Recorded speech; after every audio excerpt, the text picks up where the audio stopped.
Audio video leaks कितनी जायज कितनी नाजायज। आजकल ऑडियो वीडियो लीक्स का जमाना है। हर किसी की ऑडियो और वीडियो लीक हो रही है, कोई भी महफूज नहीं है। अब तो किसी से बात करते डर लगता है कि कब कौन सी लीक हो जाए। लेकिन पाकिस्तान में ये लीक कोई पहली दफा नहीं हो रही हैं। हर दौर में लीक सामने आती रही और सियासी मुखालफिन इन लीक्स को अपने मुफाद के लिए इस्तेमाल करते रहे हैं। इसलिए जब कोई लीक आपको फायदा दे रही हो तो वो अच्छी है, और जब किसी लीक से आपको नुकसान हो रहा हो तो वो बुरी है। ये कोई ठीक बात नहीं है। आजकल तहरीक इंसाफ की लीक्स ज्यादा आ रही हैं, इसलिए तहरीक इंसाफ इन ऑडियो और वीडियो लीक्स पर ज्यादा शोर मचा रही है। लेकिन मुझे इनके एहतजाज और शोर पर शदीद एतराज है। जब इनके मुखालफिन की लीक्स आती हैं तो वो खुश होते हैं, इनसे भरपूर सियासी फायदा उठाते हैं, इसको अपने हक में इस्तेमाल करने के लिए कोई मौका जाने नहीं देते। इस लीक को अपने सोशल मीडिया अकाउंट से सब तक पहुंचाते हैं और इस लीक को अपने हक में प्रोपेगेंडे के लिए खूब इस्तेमाल करते हैं। लेकिन जो ही इनकी अपनी लीक्स आती हैं, इन्हें बुनियादी हकूक, आइन और कानून याद आ जाता है। तहरीक इंसाफ के अपने दौरे हुकूमत में जब मरियम नवाज, परवेज रशीद की गुफ्तगू की लीक्स आती थी तो तहरीक इंसाफ इस पर बहुत शोर मचाती थी।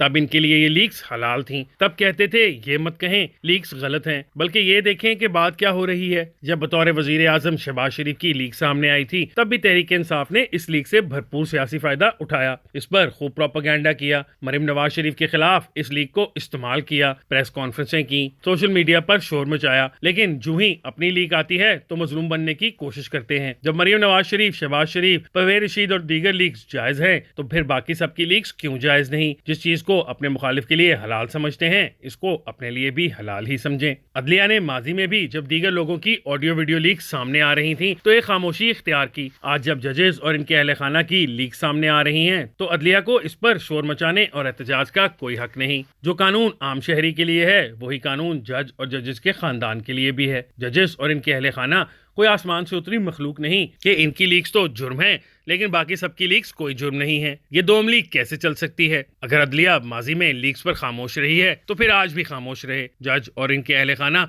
कोई मुकद्दस गाय नहीं हो सकते। अगर सियासतदानों की बातें सामने आ सकती हैं तो जजेस और इनके अहले खाना की बातों को भी सामने आना चाहिए। तहरीक इंसाफ का बिलखसूस और दीगर जमातों का ये मौकफ तस्लीम नहीं किया जा सकता कि इनके मुखालफिन की ऑडियो और वीडियो लीक्स तो बहुत अच्छी हैं लेकिन इनकी ऑडियो लीक अच्छी नहीं है। इनकी जाती जिंदगी को एक तहफ़्फ़ुज़ हासिल होना चाहिए लेकिन इनके मुखालफिन की जाती जिंदगी को वो तहफ़्फ़ुज़ हासिल नहीं होना चाहिए। अदलिया किसी आम शहरी और सियासतदान की लीक पर तो कोई एक्शन न ले लेकिन अपने और अपने अहले खाना लीक्स पर एक्शन लेना शुरू कर दे। ये कैसे चल सकता है? कल तक फवाद चौधरी अपने सियासी मुखालफिन की ऑडियो लीक्स पर इनका तमस्खर उड़ाते थे, आज एहतजाज कैसे कर सकते हैं? अगर जस्टिस कयूम की लीक जायज थी और अदलिया ने इसको जायज करार दिया तो आज बाकी जजेस और इनके अहले खाना की लीक्स गलत कैसे हो सकती हैं? अगर जस्टिस कयूम की लीक्स पर इनको ओहदे से हटाया जा सकता है तो आज एक्शन क्यों नहीं लिया जा सकता? अगर जस्टिस कयूम की लीक से एक सियासी जमात ने अपने केसेस खत्म करवाए और अपनी बेगुनाही साबित की, दूसरे सियासी लीडर को भी ये हक हासिल होना चाहिए। ये कैसे मुमकिन है कि जस्टिस कयूम की लीक्स नाजायज थी लेकिन जज अरशद मलिक की लीक्स जायज नहीं है?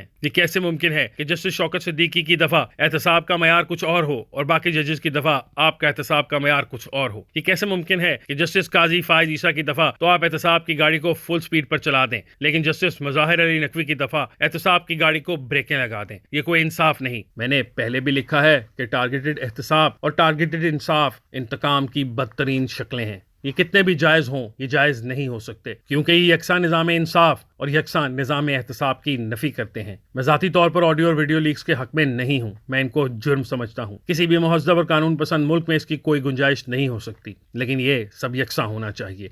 जब आप इनके साथ हों तो आप इनका दिफा करें लेकिन जब आप या वो आपके खिलाफ हो जाएं तो आप एतराज़ करने लग जाएं।